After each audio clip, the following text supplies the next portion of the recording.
Next tonight, feeding a hunger and stoking the appetite for reading in African schools and libraries. Fred DeSam Lazaro has this report. It is the latest in his series, Agents for Change. So pretty much what we do is we get a bunch of donated books from schools, libraries, people in their homes that love to hoard books like myself.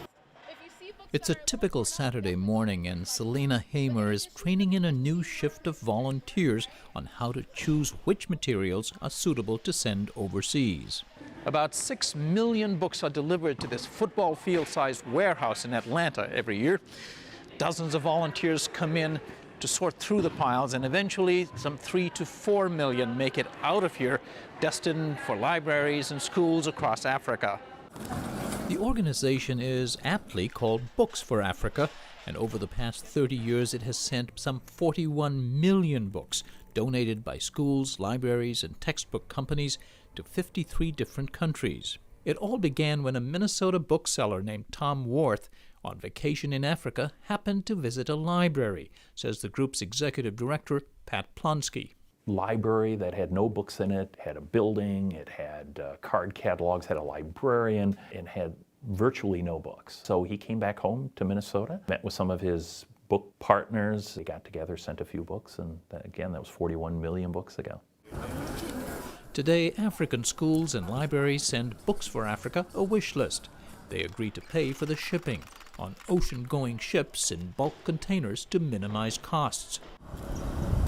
We visited the White Dove School in Rwanda, a private school for economically disadvantaged girls, which received a crate of books for its library 3 years ago. Students here said the variety of books have made them enthusiastic readers. I wasn't truly interested in reading, but when I came here at White Dove, I got to love books and read them. Reading has developed my vocabulary, because before I started reading, I was not really good at speaking English. Of course, not all books that are donated are culturally appropriate to send to Africa.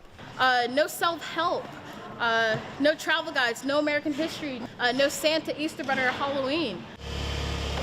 Warehouse manager Jeremy Bostwick says the organization has learned to become more selective over the years. They may ask us to remove anything that has anything to do with magic. Also, we've been asked on a couple of occasions not to include any computer books that say for dummies, because there's something lost in translation sometimes there. So what is popular? We probably proliferated Danielle Steele to almost every corner of the African continent. The fact that the books are so American appealed to some of the young Rwandans we interviewed.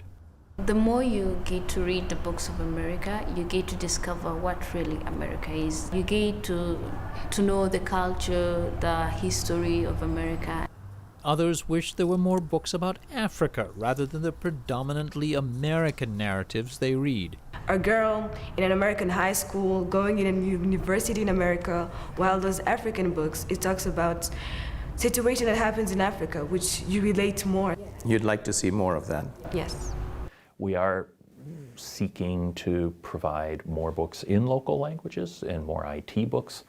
And again, I think local language books are best provided locally, but we at Books for Africa exist because the ideal does not exist. In the meantime, Books for Africa has begun experimenting with sending donated e-readers and digital books to Africa. Eventually, that technology could exponentially increase the number of publications sent overseas. For the PBS NewsHour, I'm Fred DeSam Lazaro in Atlanta, Georgia. Fred's reporting is a partnership with the Undertold Stories Project at the University of St. Thomas in Minnesota.